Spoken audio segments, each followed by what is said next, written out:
tension, based on real events. In the Sawtooth Range north of Stanley, Idaho, a few miles off Redfish Lake, there's a dead hamlet locals call Blackwater, a place old-timers skirt at dusk.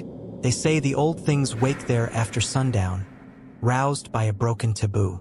A young reporter named Caleb Clegg drove up from Boise to collect folklore, carrying only a light camera and a pocket recorder. The drive was rough. By the time he arrived, the sun was dropping behind the toothy ridge. The town was tilted cabins, a well that smelled of wet iron, moss-slick walls. When the light bled out, the air went heavy, like the barometer fell through the floor. Caleb hit record, and the wind began to speak in a language you half recognize but can't translate. Between the sounds, it said his name with the wrong stress. He turned to leave, but the streets had shifted. The house by the bent aspen yawed a few degrees. The alley ended in a wall that hadn't been there at noon. Trees glittered with frost in above-freezing air. His GPS spun, setting him in the lake. Through the lens, he caught boot prints that matched his, but they led ahead, as if he were chasing himself. The audio timecode stalled at 3:03, while the camera's counter blinked 12:04.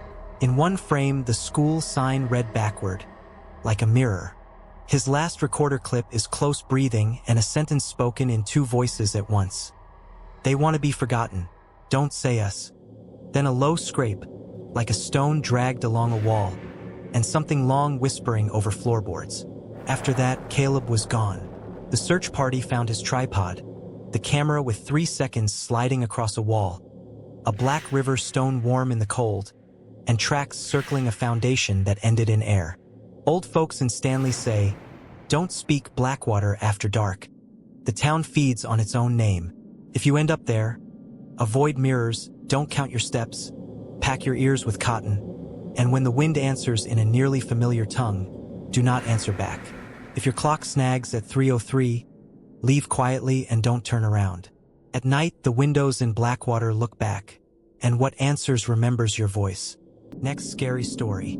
My friend's mom, Aunt Fatima, once told us a strange story about her classmate Saida. It happened in Dearborn, Michigan, in the old wing of their school. The bell rang for a 10-minute passing period. Kids scattered to the snack bar and the restrooms. When class resumed, the teacher noticed right away. Saida was missing.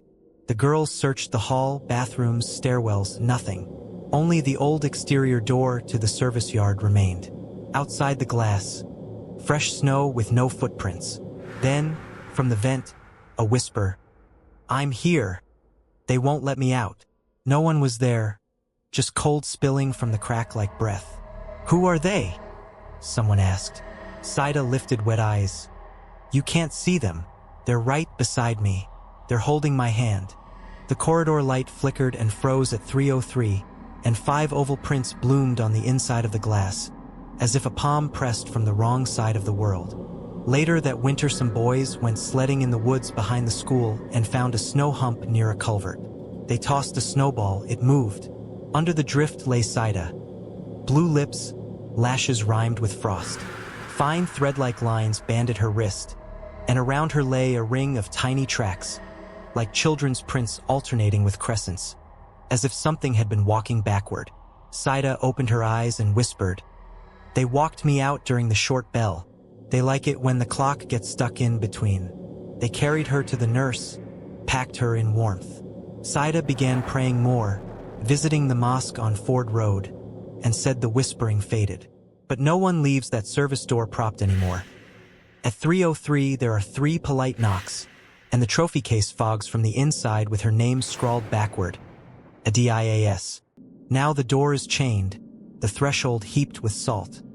Yet each morning 5 clean frost crescents rest on the sill. If, during the passing bell, you hear your own voice beyond the glass or see a hand from the wrong side, don't open it. Walk on in the light, don't look back, and never take the hand of someone you cannot see. Next scary story. This happened on the edge of Sage Creek outside Abilene, Texas. It was late. Dad was asleep in the bedroom, Mom and my little brother were in the nursery, and my sisters and I were talking in the living room. Our window faced the yard. I glanced out and saw Dad walking the path, easy, like always. He touched the latch, turned toward the window, and smiled for a second. Then he was gone. A minute later the gate swung open on its own, and a breath of wet, earthen cold slipped into the room. From the dark came his voice. "Close the gate and wake Dad. Supper time."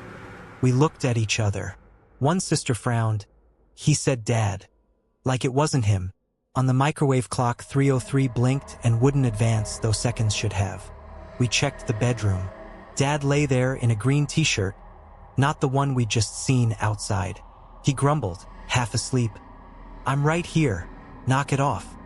Mom said he hadn't gotten up. My brother called from the nursery. "Dad's been here all night." Back in the living room, the gate was still open, the air even colder. On the inside of the window, 5 oval prints bloomed and faded, as if a palm had pressed from the wrong side of the glass. From the porch came 3 polite knocks, and Dad's voice called again. A half beat off the breath, like a laggy recording. "Sweetheart, step out a second." On the walk to the gate were Dad's boot prints, but they ended at the threshold and didn't continue in. The dog lay in the doorway and growled at nothing. I raised my phone, the camera fired by itself.